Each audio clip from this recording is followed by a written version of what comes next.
I'd like to begin the January 3rd meeting of the Metro Budget and Finance Committee. Begin with the roll call. Chair is here. Druffel. Glover. Hurt. Mendez. Pulley. Roten. Sledge. Suara. Syracuse. Toombs. Van Reese. Bircher. 1, 2, 3, 4, 5, 6. We have 6 people here. We need one more to make a quorum. Do we know if, I know that Councilmember Pulley is sick and Councilmember Bircher and Sledge will not be here. Van Reese is out of town. Roten and Toombs and Glover. I suspect. Councilmember Druffel. Yeah, I heard from Roten because the first bill sponsoring question mark of being able to make it. So he's not a definite no, but he's a question mark. Yeah, he said it's likely. He's an unlikely.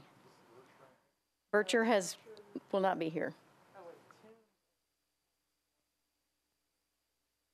Do we have any update on Councilmember Glover's recovery? Would you text Councilmember Toombs, please?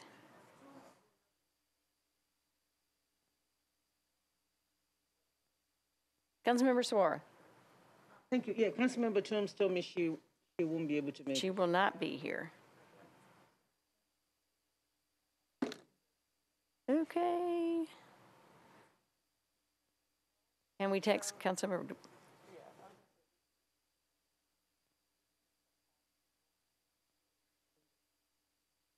Okay, we're going to text the council members that we think might be able to make it here and see if we can get a quorum.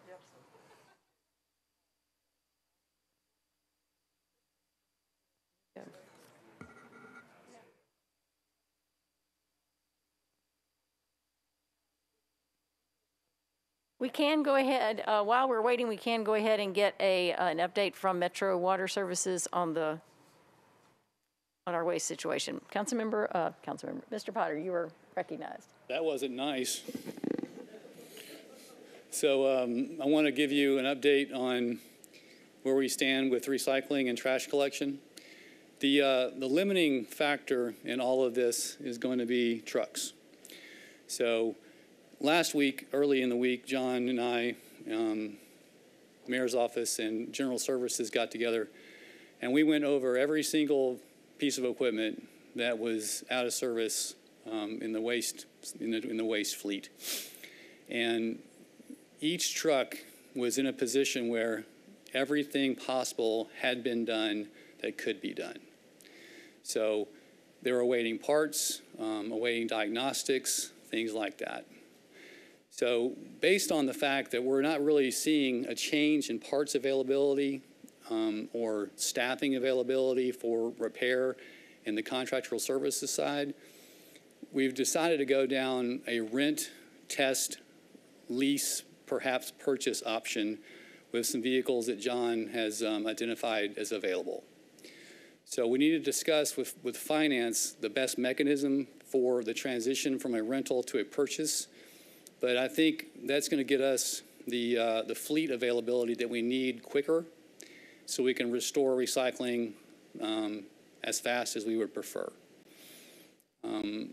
Red River, I'll let John give an operational update on Red River, but are there any questions about that before John takes over from an operations perspective?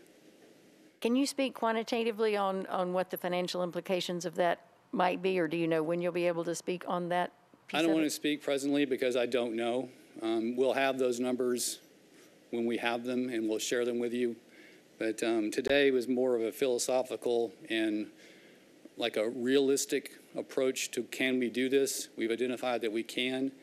So now we're going to figure out how, and then with the how will come the how much. Thank you. And just because we have, I think all council members continue to get questions from constituents about why didn't we see this coming, can you just say for the public what is causing this part shortage? COVID. Thank you. It's the supply chain is harming is harming everything from an operations perspective in the operational world. I don't care what you're operating, the supply chain issues is causing harm. Thank you. I think that's important for people to know. I appreciate that. Councilmember Sepulveda. Thank you, Chair, for recognizing me, even though I'm not on the committee. Director, just real quick, will you all be in front of the ARP committee next week? Is that correct?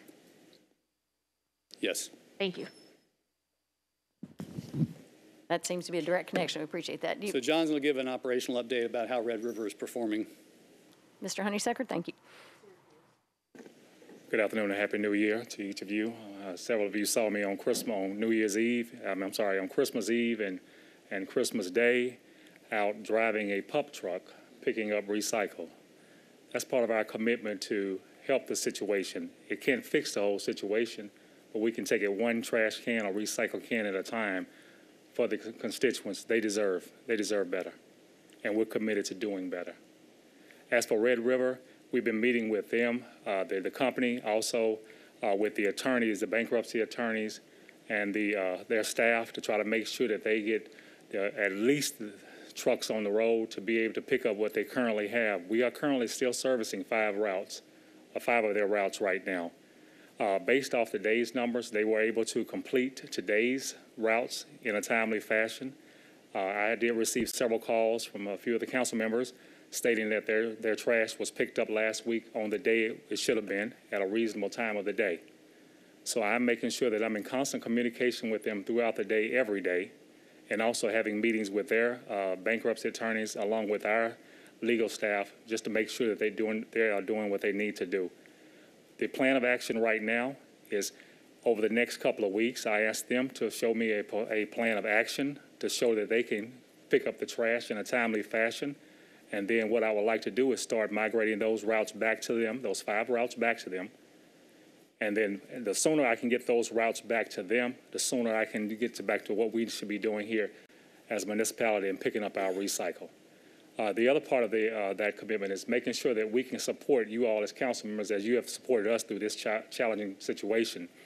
And that is where if we can somehow coordinate the pop-up locations that we can help assist with this with the recycle, we are committed to doing that. I think Councilman Druffel, I should have responded back to you, but that is something that we're definitely going to do. We did that last weekend with Councilman Cash and Council Lady Allen. I think it was a success, the way we had it set up. So we are committed to trying to make sure that we can offset this somehow, some way. Is it fixing the problem? It's absolutely not. It's just more in depth to that.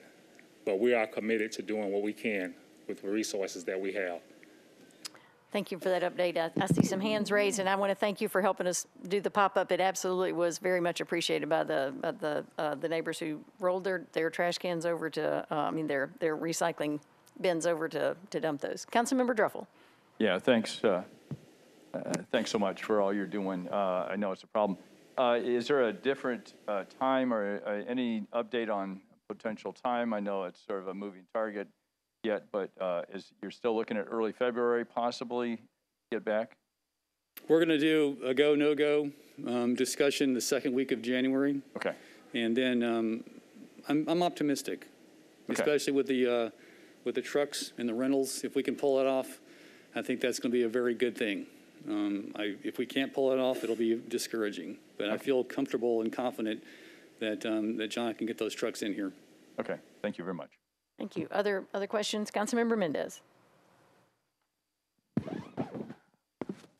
Thanks, Chair. It's not really a question, but I wanted to take this chance just to share with colleagues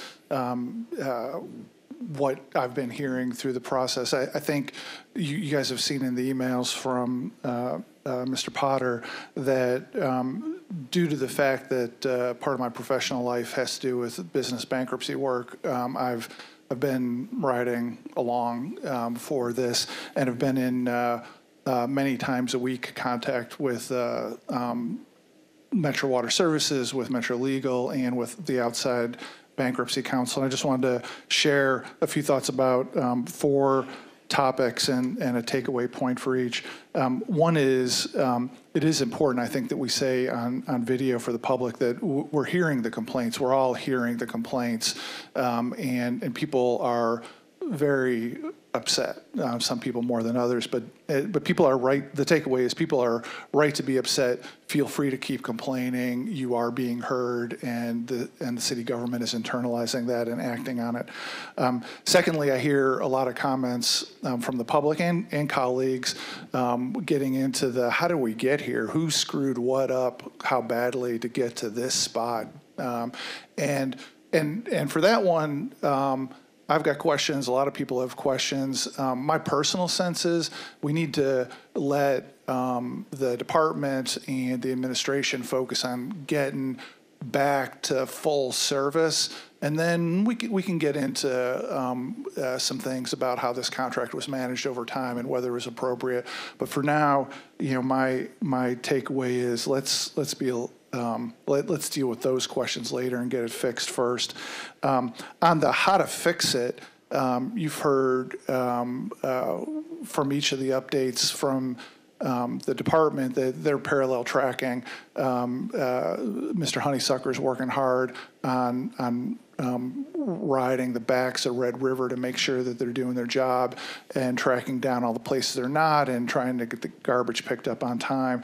And then there's the parallel track of trying to find additional trucks that Metro can use. And frankly, for goal one of all the topics has got to be to get service back to where it needs to be.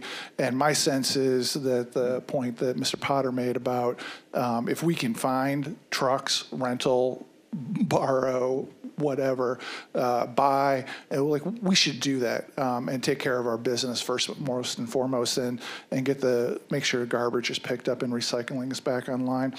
And then finally, a thing I hear is, what are we doing to stick it to Red River really for doing just a terrible job and putting us in this position. And on that one too, I would leave it at, I can assure everybody that my sense is that the lawyers representing Metro on this are as aggressively pursuing the city's rights in the bankruptcy case as possible, all with the goal in mind of making sure we get service back online. I have made it a point of having part of what I talk about to the outside bankruptcy counsel is sharing constituent complaints in detail about what we've got going on, and that this isn't a thing that we'll get it figured out whenever the judge figures it out. This is a thing where we need relief, we need solutions in our city now, and I'm working on conveying that. To me, the most important thing is we hear the public. Feel free to keep complaining. You have a right to, but we hear you. And if we can find a way to get more trucks in circulation, I think we're going to have to do that. Thank you. Thank you. All good points. Councilmember Sepulveda. Thank you, Chair. And I do want to say thank you for everything you all do. I know that this landed on your lap, and this was a problem way before it went to Metro Water. I did look around, and I'm the only Southeast Council member here today, and I thought it was important to state that Southeast has been one of the most affected parts of town because of this situation, and it's completely ridiculous that we've been dealing with this since I've been elected, and probably before that our trash is missed every single week and not the entire street is picked up. So I guess what I would ask is if you could look at an option to rotate routes where Red River isn't the only one picking up Southeast and give us a little bit of a break. I know that will affect other parts of town, but again, we've been dealing with this for over 2 years now in Southeast Nashville, and that's completely unacceptable to me. Thank you. Thank you. Any other comments? Thank you so much for that report. We appreciate the updates and also the possibility of pop-ups. So I would recommend the experience to any other district council members. People really do appreciate having some options, even beyond just the drop-off centers. We did have a quorum briefly, and as soon as Councilmember Roten and our council come back, we'll begin our meeting.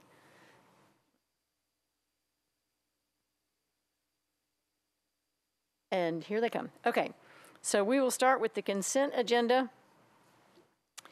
That includes RS 2022-1314, 1315, 1316, 1317, 1318, 1319, 1320, and RS 2022-1325. Do any of those need to be pulled from the consent agenda? Seeing none, I will read the captions, and if you notice something, you're welcome to pull it at that point. So we'll begin with RS 2021-1314. Sponsors Allen and Evans. This approves an intergovernmental agreement between the Metro Nashville Police and Cookville Police Department for the distribution of state grant funds to assist with investigators of internet crimes against children. And I'm checking with with our council. I can keep these on consent, correct? On consent now. Okay. There will be a late filed amendment to deal with contract numbers. Right. Okay. But we will keep it on consent unless there is a request to do otherwise. RS 2022-1315, Allen and Evans approves an intergovernmental agreement between the Metro Nashville Police Department and Dixon County Sheriff's Office for the distribution of state grant funds to assist with investigations of internet crimes against children. RS 2022-1316, sponsors Allen and Evans, approves an intergovernmental agreement between the Metro Nashville Police Department and the City of Spring Hill Police Department for the distribution of state grant funds to assist with the investigations of internet crimes against children.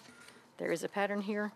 Next is RS 2022-1317. Allen and Evans approves an intergovernmental agreement between the Metro Nashville Police Department and the Williamson County Sheriff's Department for the distribution of state grant funds to assist with investigations of internet crimes against children. RS 2022-1318, sponsors Allen and Evans, approves an intergovernmental agreement between Metro Nashville Police Department and the Tennessee Association of Chiefs of Police for the distribution of state grants funds to assist with investigations of internet crimes against children. Next is RS 2022-1319, Allen, Evans, and Welsh approves an amendment to the grant from the Tennessee Department of Health to the Metro Board of Health to facilitate the planning, implementation, and evaluation of community-driven and evidence-based health promotion programs. RS 2022-1320, is that one on? Yes. RS 2021-1320, sponsors Van Reese, Allen, Withers, and Young. I have a letter from the sponsor, approves an amendment to an agreement between the Tennessee Department of Transportation, Metro Department of Transportation, and Multimodal Infrastructure for construction of Hart Lane from east of Whitney Park Drive to near State Route 6. And RS 2022, checking further consent items, 25.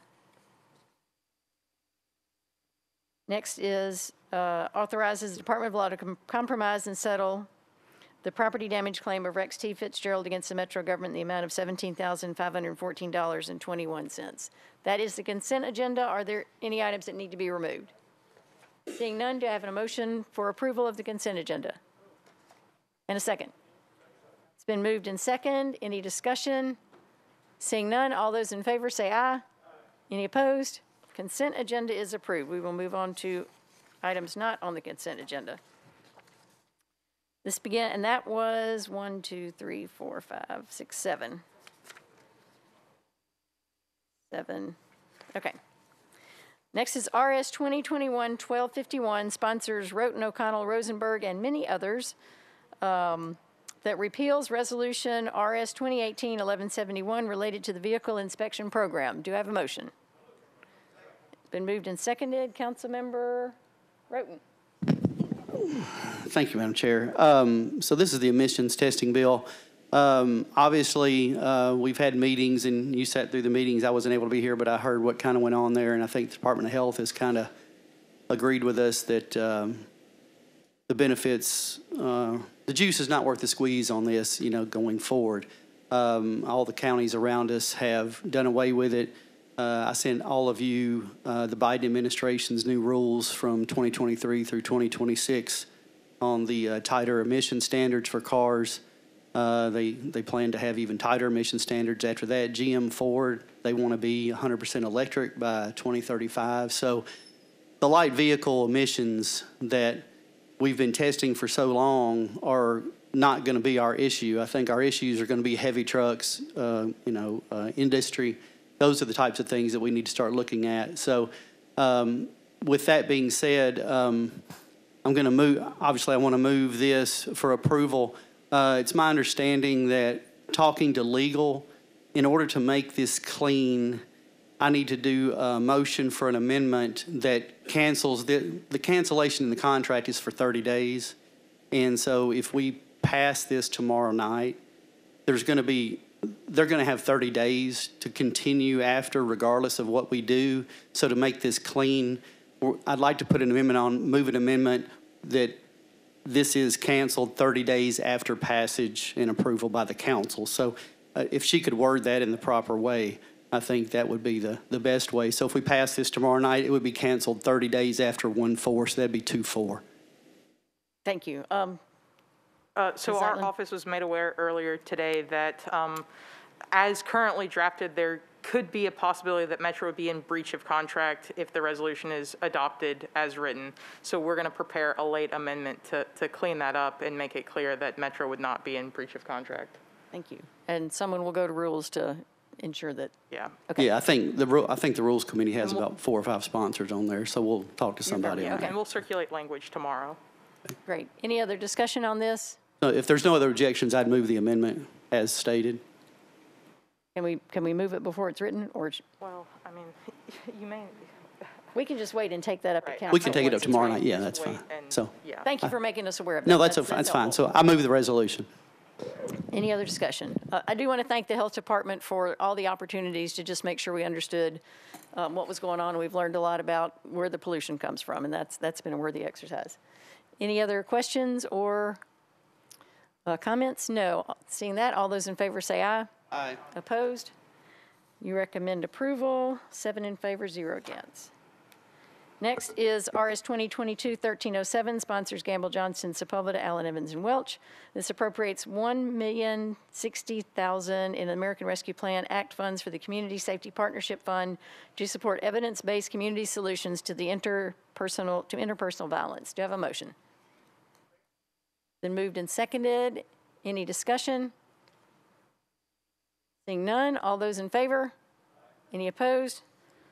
You recommend approval, 7 in favor, 0 against. Next is RS 2022-1308, sponsors Allen, Evans, and Welsh. This approves a coronavirus emergency supplemental funding grant from the Tennessee Department of Finance and Administration to the Davidson County Juvenile Court to purchase personal protective equipment to minimize exposure to hazards in the workplace. Do I have a motion? Been moved and seconded. Any discussion? Seeing none, all those in favor? Any opposed?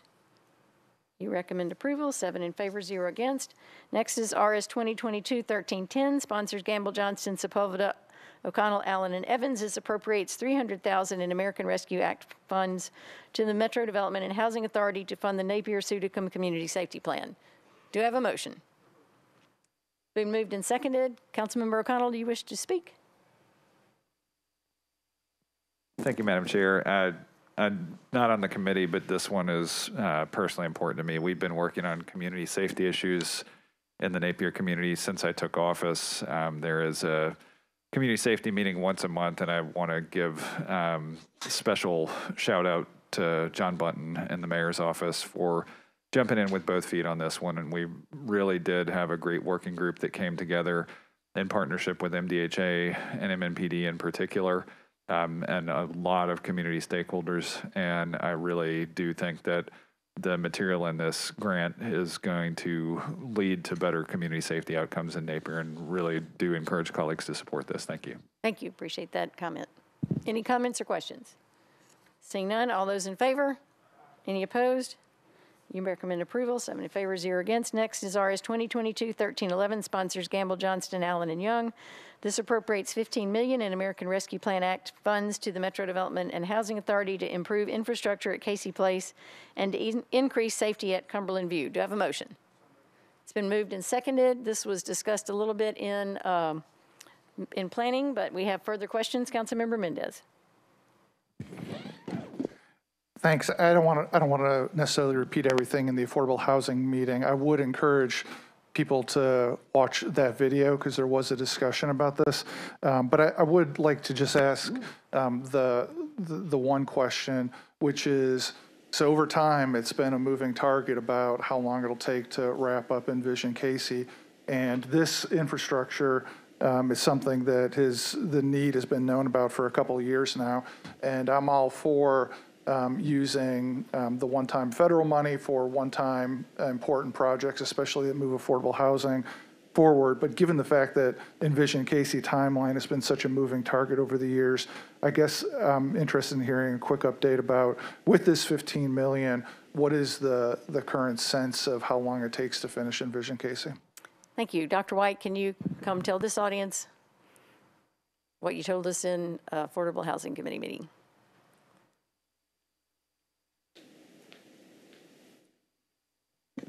Thank you. As stated in the other committee, I would like the opportunity to provide the full council with an update on Envision Casey in terms of its full timeline. I am appreciative that everyone has been very patient, but I need to relook at the numbers and relook at what is realistic. This is not a 20-year project, so this does help increase the pace of the project, but I want to give members of the Metro Council a target that makes sense. So as I stated before, I'm a guy that is not going to just throw out a number as I stand here. I want to be able to support it. Thank you. Thank you. Councilmember Mendez. And thank you for that. And I'll wrap it up with, through no fault of Dr. White, the original sense 5, 6, 7 years ago was this was going to be done in just a matter of years. And then in 2019, we learned it was going to take some 15, 20 years to wrap up Envision Casey. And so that's not like a difference between 36 months and 38 months. This is, multiples of different timelines. So I appreciate that Dr. White's only been on the job for a couple months, and I know this is a high priority. And I do, as I'm sure we all do, look forward to getting an update once a revised timeline's known. Because this isn't the only Envision project we need to do. Thank you. Great, thank you. Dr. White, anything else further? No, thank you. All right, we appreciate you being here. Thank you. Any other questions or comments? Seeing none, all those in favor? Aye. Any opposed? You recommend approval, 7 in favor, 0 against. Next is RS 2022-1312, sponsors Allen and Evans. This appropriates $8,135,000 to certain accounts for the benefit of the Administrative Department and Metro Nashville Police Department. Do I have a motion? Second? It's been moved and seconded. Any discussion? Councilmember Mendez. Thanks. This is a question, I guess, just start for the administration. There is talking points out on social media that indicate that this entire amount of $8.135 million is for MNPD. I don't think that's right. The way I read it, it's $3.15 million for the police department and $4.9 million and change, almost $5 million for other things that are, it's a list of things, but none of it is police department for the 4.9 part of it, right? Mr. Jameson? Yes, Councilmember, that is correct. All right, and I don't want to belabor it, but like some of the people who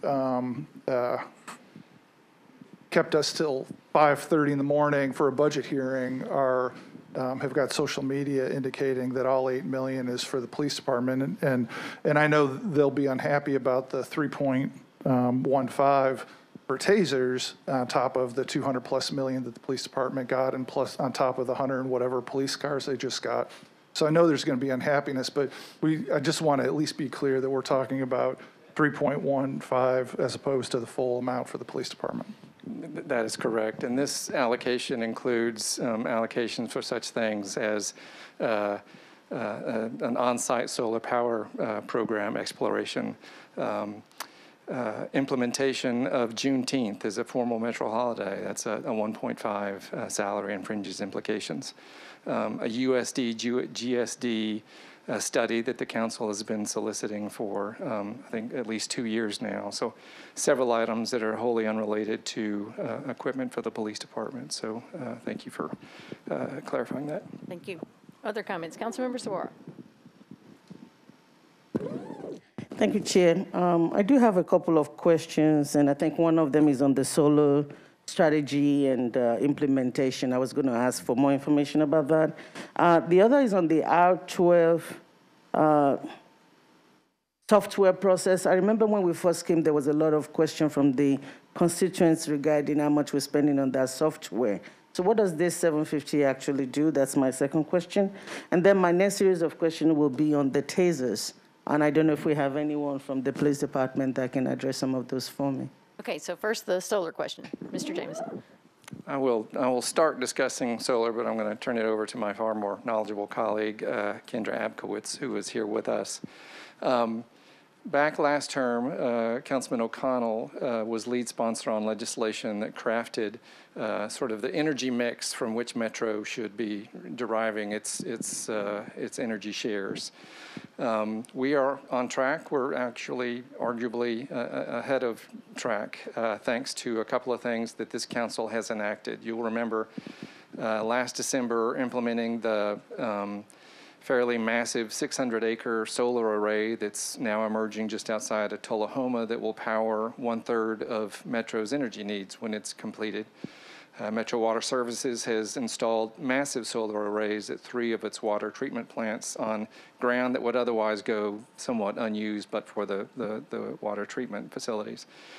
This next phase builds upon that and keeps us on track towards what is an ambitious schedule. And I think it was intentionally designed to be ambitious so that by 2041, we're at 100% renewable energy supply.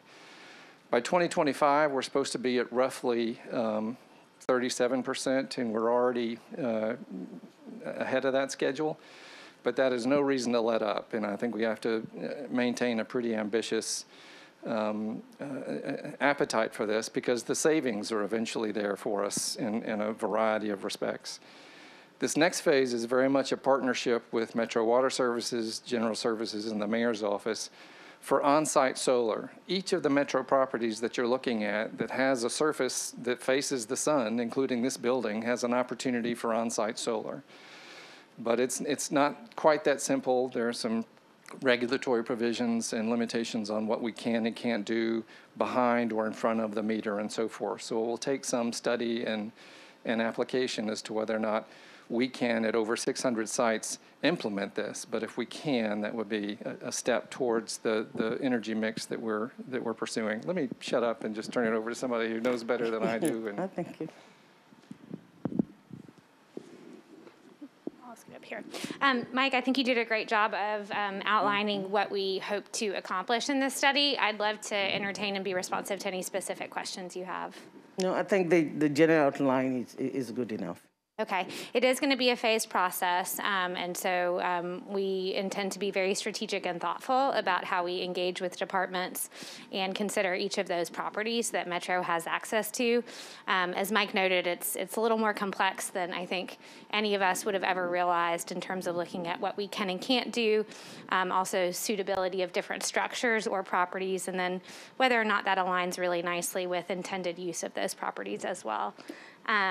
You know, this is also going to be very collaborative in terms of working closely with those departments to make sure that they're comfortable and see this as a good fit for their use of space. So the intent here is not to be top-down, kind of, you know, very forceful in requiring installation anywhere. It's going to be a collective and thoughtful process amongst departments, mayor's office, as well as NES. They're a critical player as well. Thank you. So the 650 is for the study and the analysis. It does not do any of the implementation anywhere yet. It does cross over into implementation in that we will be developing a prioritized list of sites to pursue based on sort of cost-benefit analysis. So part of the study is, again, looking at suitability of each of those sites and then trying to rank and prioritize how we might want to consider looking at those based on anticipated benefit. The second phase, once that report is produced, is obviously consultation with departments and various partners, as well as folks like you. And then also developing a draft RFP for a solar lease agreement. And that could be one approach. The other alternative would be actual capital purchase. And development of that RFP is intended to help facilitate and kind of expedite installation where departments do want to engage in that. So we're trying to kind of put together not only the study, but then giving folks some tools to help begin execution. Thank you. Thank you. And then the R12 question? The R12, yes. Mr. Jameson. I don't know if we have anyone from IT with us here to discuss this. You're at a loss with me, but I will do my best. So R12 is a computer suite of computer applications designed by our new neighbor, Oracle, and it is aged. And it lacks certain capabilities. It does not have the same analytic capabilities that other more modern software computer packages have. It doesn't tend to play well with other package programs that we have throughout Metro. And so the question is boiled down to whether or not we want to pour more resources into sort of fabricating a continued approach with R12 or exploring other options. And so that's what the R12 technical and process review analysis is designed to do. And the reason why I pull it out is because I know when we went into R12, I know I got emails about we're spending so much on this software and all of that. So basically, this study is to help us analyze as it's ending, whether we want to continue that way or if we want to look at additional options. That is correct. It does include some corrective remedial steps, but it does allow us to explore wholesale options otherwise. I think that's very good for any major purchases that we're doing to be able to analyze and see so that we're not into it and then finding out that it's not doing everything that we want it to do. So thank you. Thank you. On the tasers.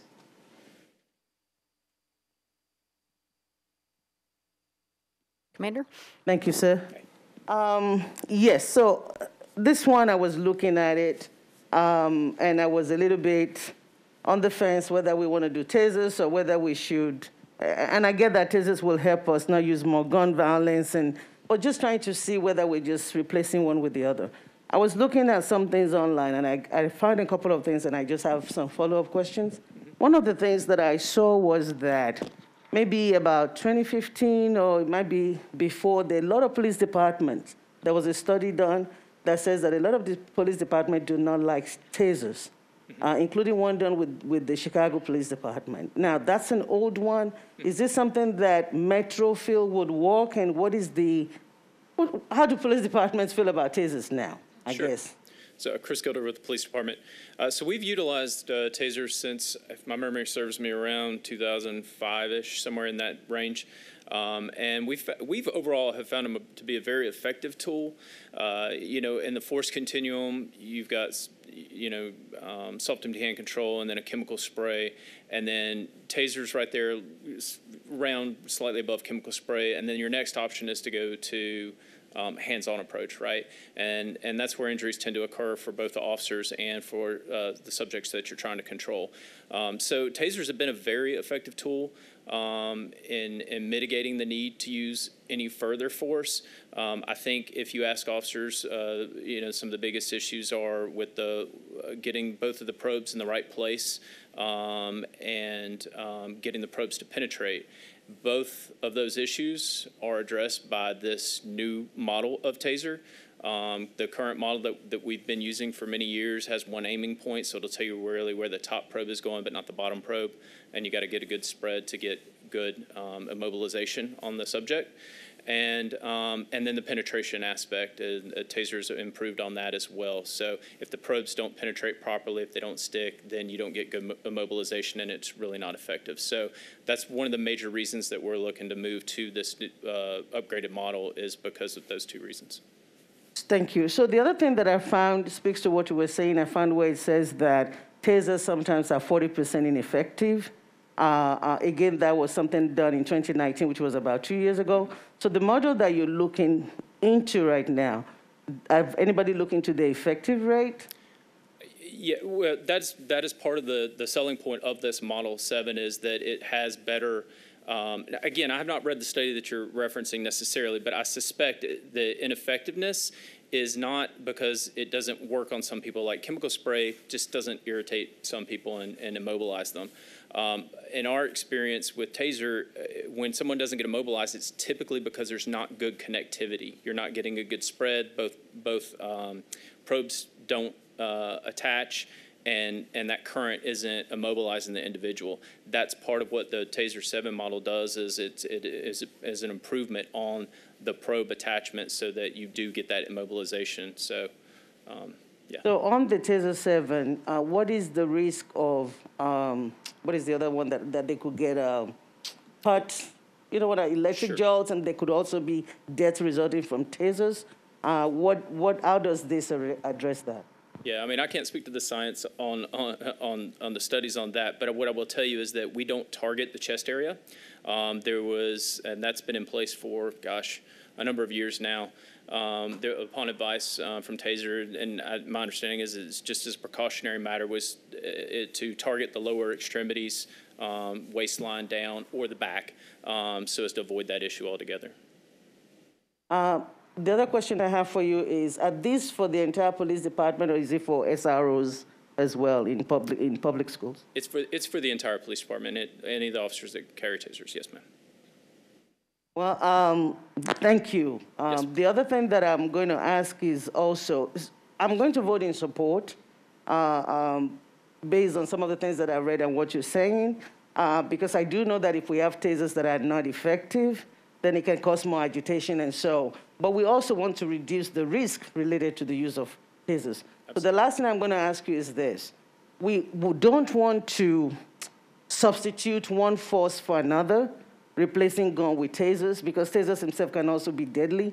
Do we have a policy around the use of tasers by MMPD, and if you can share that with us? Yes, it's available online. Our use of force policy is available on our website, and it directly speaks to tasers, when they can be deployed, when they can. There's special provisions regarding tasers. Thank you so much. Yes, ma'am. Thank you. Councilmember Hurt.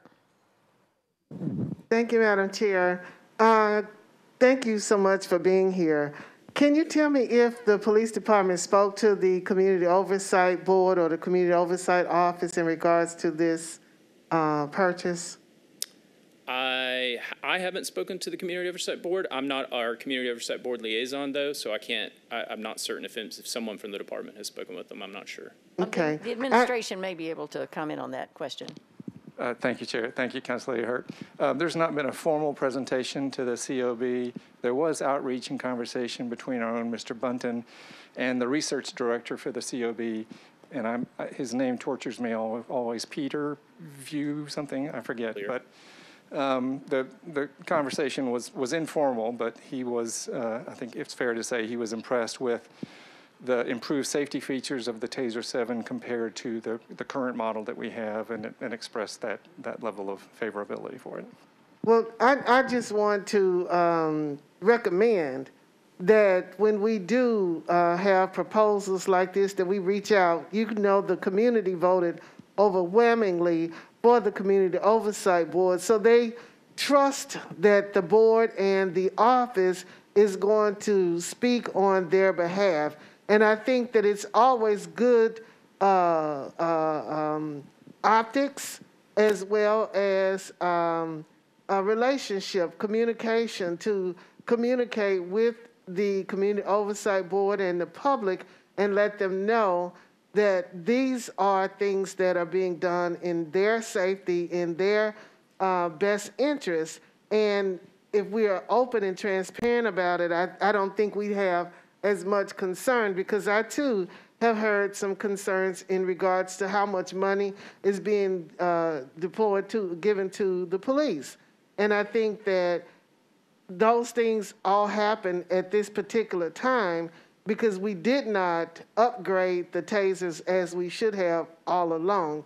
But if we don't educate the community about it, it gives them the wherewithal to just go ahead and think what they want to. And if we control that narrative, I think it makes it better and easier for us as council members to be able to take the action and do the things that's necessary. I think you're absolutely right. We did receive assurances as late as this afternoon from the vendor, Axon, that Community engagement is very much a part of this contract. They have volunteered to appear, offer taser demonstrations. I have not volunteered to be the subject for that. Perhaps there's someone in the room, but to specifically appear before the Community Oversight Board and other entities. I think there are representatives here today that would echo that commitment, and you're absolutely right. Thank you, Councilor. Thank you very much. Thank you for bringing that point up. Any other comments or questions? Thank you, Mr. Elder. Seeing none, all those in favor? Any opposed? We recommend approval. 7 in favor, 0 against. Next is RS 2022-1313, sponsors Johnston, Gamble, Evans, and Welsh. This appropriates $350,000 in American Rescue Plan Act funds to the Metro Police Department to expand the Partners in Care pilot program and to create a crisis intervention team training program. Do I have a motion? It's been moved and seconded. Any discussion? Councilmember Suara. Thank you, Chair. I will not take a lot of time, but I just want to speak in favor because I remember during the budget process, one of the things that we talk about is that we need to look into mental health crisis and having non-police officers ride and go with our police officers to help de-escalate situation. And so this is still in line with that, training the officers and making sure that we have professionals with them. And I think we need to continue to do things like that. So with that, I speak in favor, and I'm going to support it. Thank you, appreciate that. Any other comments? I have heard this has been an overwhelming success, so I'm pleased to hear that as well. Any other comments? Seeing none, all those in favor? Any opposed? We recommend approval. Next is RS 2022-1314, sponsors Allen and Evans, approves an intergovernmental agreement between the Metro Nashville Police Department and the Cookeville Police Department. Whoops, those are all on consent. Skip those. Okay. That moves us to item 15, which is RS 2022-1324, sponsors Allen and Young, authorizes Metro to enter into an agreement with the City of Brentwood for the sale of water. Do I have a motion? Been moved and seconded. Any discussion? Seeing none, all those in favor? Any opposed? You recommend approval. 7 in favor, 0 against. Next item was on consent. So we are now to BL 2021-1014. Let's see, no, did we do 2021-1013 on consent? No, okay, so we're on BL 2021-1013, sponsors Van Reese, Allen, Withers, and Lee. This approves a lease agreement between the Metro Board of Education and Liberty Collegiate Academy. Do I have a motion? Been moved and seconded. Any discussion? Councilmember Mendez. Maybe, Chair, you can help me out a little bit. I know that this batch of leases keep getting pushed off a few meetings, and I'll be honest, I haven't really paid a lot of attention to what the questions are. And so really the question is, how come they've been getting pushed off and have the questions been resolved? So the original deferral was to get more information, and Mr. Profit has provided market studies that show where the derivation of the dollar per square foot cost came from. Those are available to all council members. They were sent, I believe, 2 weeks ago, but I can get those resent if people didn't see them before. That would be great. And then I guess, I know they're separate bills, but I see on the agenda that there's sort of a mixed bag about what lead sponsors want to do with these. And so, for example, I see on the next one that Councilman Sledge has a letter to defer, asking to defer for 2 meetings.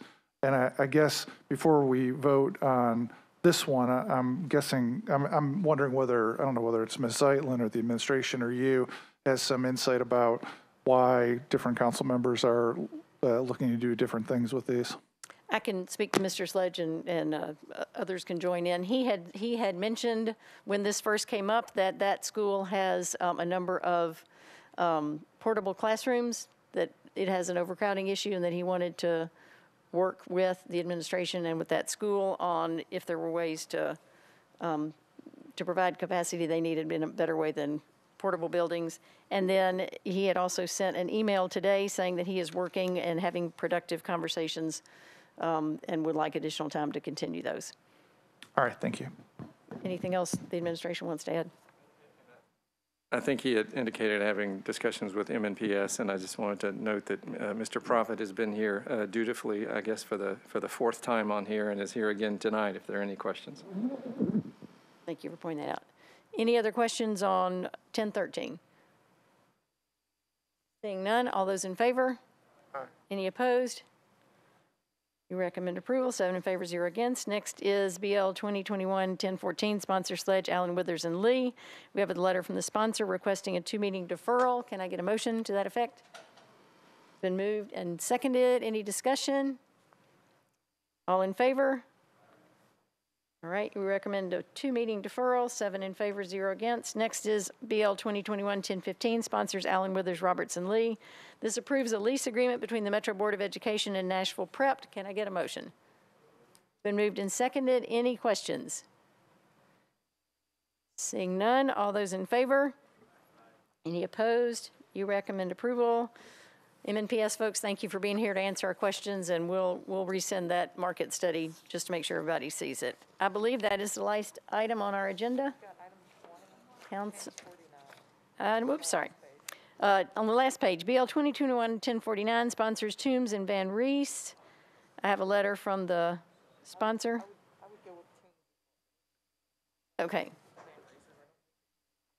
Okay. I have a letter from Toombs to... I have a letter from Councilmember Toombs, who is the lead sponsor, to defer 2 meetings. This amends the Metro Code relative to the audit requirements for nonprofit organizations receiving appropriations from Metro. Can I get a motion for deferral? Been moved and seconded. Any discussion on the motion to defer 2 meetings? Councilmember Sawara. Thank you, Chair. Yes, I'm working on a substitute for this bill. I thank the sponsor for bringing it up, but this is something that we've been talking about since budget. But the threshold that is being proposed right now is still a little bit too low. Right now, audit is required by the federal government if you spend more than $750,000. And so when you look at the federal, the state, and everything in between, $25,000 is still very low, even for our small businesses. And when you take into consideration what it costs to actually have an audit done, there's no reason for anybody to want to do this. So I'm talking with the Office of Financial Accountability and Audit to come up with a threshold that works, and then we can put together a substitute for this bill. Great, thank you very much. Okay, any other comments on this? Councilmember Hurt. Yes, thank you very much. I agree wholeheartedly with Councilmember Sawara in regards to that, because, and I was also asking Ms. Zeitlin in terms of the type of audit that's being required, if it's just a financial statement audit, because audits can be very expensive, and a $250,000 but is revenue is really not much money for a small nonprofit, and for them to spend $5,000 or $6,000, $7,000 is significant on that budget. So I agree wholeheartedly, and I will co-sign with Councilmember Sawara on that. Thank you. Thank you, appreciate that. We're on the motion to defer. Oh, Councilmember Sawara. I just want to address that part of what the substitute is also doing is looking at the multi-tier approach. So there will be those that will do audit, those that will have to do a review, those that will do a compilation, and those that will just submit the financial statement. And so we're looking at all of that and making sure that, so that will address what Councilmember Hart is talking about. Great, thanks. That's greatly needed, because we do need to grow capacity in those new nonprofits. Any other comments? All those in favor? Any opposed? We are deferring 2 meetings. Thank you. That concludes our meeting.